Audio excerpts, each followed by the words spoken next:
Hello, everyone.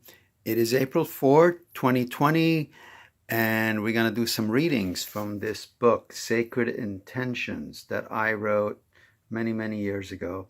My name is Robert Kandarjian. My website is drrobertkandarjian.com. Thank you. So, the first intention is I declare an intention to trust and live my intuition. Right there. I have 14 intentions in this book, and each one is about a page, page and a half, or sometimes 2 pages. So we'll start with the first one. I declare an intention to trust and to live my intuition. It says, I best hear, sense, and feel my intuition when I am still. And my intuition is always valid when I am in a state of peace and calm. So, intuition is best felt when we are connected to that stillness and to that calmness. So it's important for us to figure out what it is that brings us to that place. It could be sitting by a lake, a walk in the woods, reading a book, listening to music, whatever it is that brings us back to that intuition, then that is what we should be utilizing on a daily basis. And again, the intention says, I declare an intention to trust and to live my intuition. So what that means is I want to live it, meaning if I am not connected to that intuition, that I'm not going to make decisions that express that intuition. The decisions aren't necessarily going to be from my intuitive center, but rather from my non-intuitive, let's call it the flawed personality rather than the soul. So it's really crucial to stay connected to the intuition in order to live this experience of living from the intuition. Because ultimately, happiness is when we make good decisions. And if our decisions are coming from a place of the flawed personality and not the intuitive reasoning mind, because the intuitive is also a reasoning experience, then we are not going to make good decisions and therefore be more unhappy. So let's do another few lines from this chapter. It is from my intuition that the reservoir of guidance, wisdom, and harmony unfold. Yes. So it is from my intuition that the reservoir of guidance, wisdom, and harmony unfold. So that inner guidance, that inner wisdom doesn't always come from the logical mind. It comes from listening to that intuitive voice. So I believe we're understanding from this chapter how important it is to stay connected to that intuitive voice, how important it is to make decisions from that place and also put those decisions into actions rather than go into a place of self-doubt about them. Good. Let's see if there's another. From my stillness, I can hear my intuition and therefore create more with less effort. My stillness connects me to my intuition and teaches me how to live from a place of effortlessness and ease. So we are coming to realize here in this chapter that this stillness is so crucial, and it is so crucial that we all make an effort to create that stillness. Great. Thank you. So let's move on to the next chapter, chapter 2. Chapter 2 says, I declare an intention unconditionally surrender to divine will. We'll read a few lines from here. Divine will knows better than my human will which path and course of action my life should take. My human will and personality live in confusion at times and aren't always clear what desires and needs are best for me.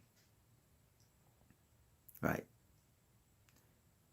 The divine will knows better than my human will which path and course of action my life should take. So how do we stay connected to that divine will? Right? I declare an intention to unconditionally surrender to divine will. So what is the divine will, really? The divine will is really the soul expressing itself compared to the human will. The human will has distortions. It doesn't always operate from a place of wisdom. The human will can get lost in fears and desires. And when we are in our fears and desires, it becomes very difficult to stay connected to the divine will.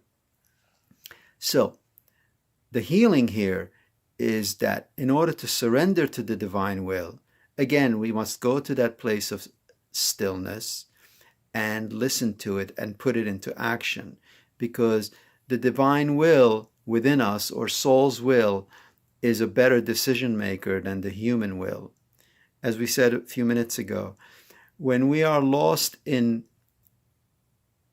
ungrounded, materialistic, or egoistic, negative ego desires, because there is such a thing as positive ego, of course, but if we are lost in the negative ego desires and we are controlled by our fears, it's very difficult to stay connected to the soul's will. We're always going to be in our head and be disconnected from what the soul is asking us to do. So let's read a few lines from this chapter. The more I surrender to divine will, the more control I have over my life. I silence the chatter of my mind and surrender to my body's guidance and wisdom through that silence.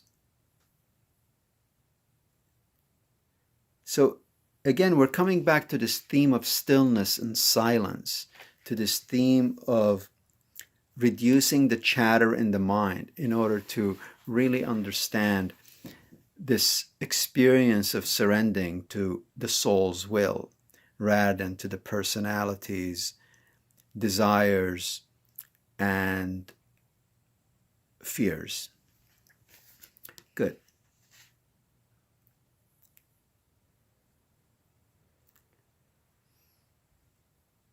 Will is divine. Yes, divine will is identical to my soul's will. What my soul wants for me is what divine will wants for me. Divine will knows intimately and accurately what decisions and directions are best for my soul. My purpose and destiny on earth is to live my soul's desires and longings, and not the personality desires that get lost in the physical, let's call it the materialistic or negative egoistic pursuits. Good. So that was the second chapter, called I Declare an Intention to Unconditionally Surrender to Divine Will, from the book Sacred Intentions. Let's go to chapter 3. Good.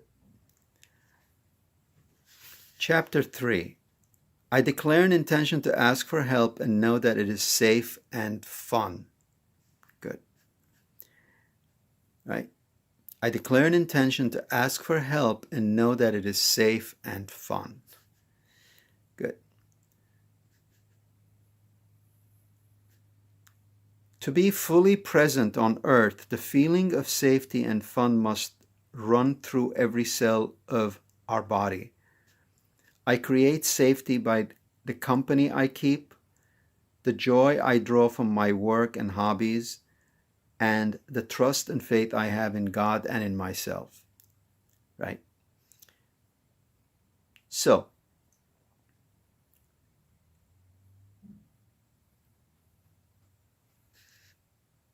there is no reason for me to go through my personal growth process alone. There are many wonderful, competent, and caring people besides family and friends who can lend a helping hand when I am in distress. Doing it alone is lengthy, painful, and unnecessary. I don't have to do it alone.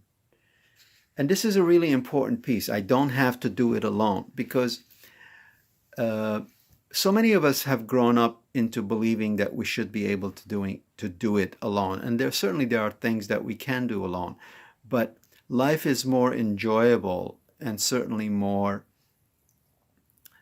uh, easy when we hold hands, reach out, and ask for help.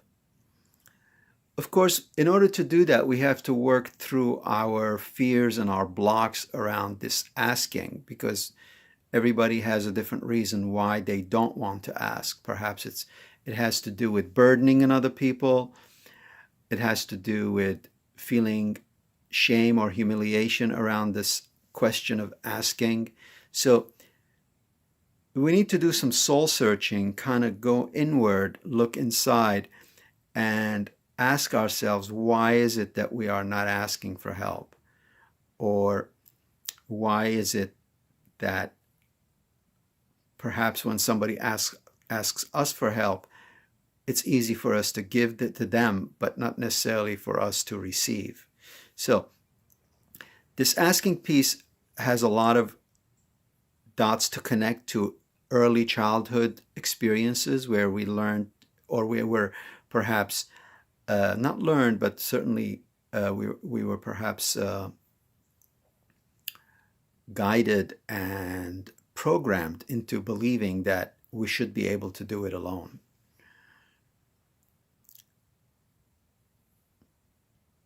Good. As I become more comfortable in asking for human and divine help, my support systems continue to build and solidify. The more support I allow myself to receive, the more safety and joy I feel in daily life. Right? So, as I become more comfortable in asking for human and divine help, my earthly and heavenly support systems continue to build and solidify. So, the point here is that the help that we ask for is not only from humans, but also from the spiritual world, from the divine experience. It is important for us to open up to receive, both materially, meaning materially from others, meaning people in the physical plane, as well as from the divine source. And this is something we can get into certainly more when we do our second, third, and perhaps our fourth uh, these video video chat, not chats, but these videos. That's what it is. Okay, so coming back to that question of asking for help and knowing that it is safe and fun, I want to touch on those two words right now, the key words of safe and fun. Is it safe to ask for help? Because whenever we're asking for help, somewhere in our programming is a process that is playing itself out, saying, is it safe for me to ask for help from this person or from that person? So this issue of safety is crucial, and I always try to, when I work with practitioners and teach practitioners, I always try to tell them the skill that you have is wonderful. It may be wonderful in helping others, but what people need primarily is for them to feel safe with a patient or with a client. The minute someone feels really safe, then they start opening up, and it's going to be easier for them to be open to receive. So as practitioners, it's really important for us to establish that sense of safety. And from that safety, the client can start delivering their truth. So, and then we have to ask ourselves, are we feeling safe? So, and process all that. Thank you for listening to these 3 chapters, and we will continue next time and look forward to seeing you again.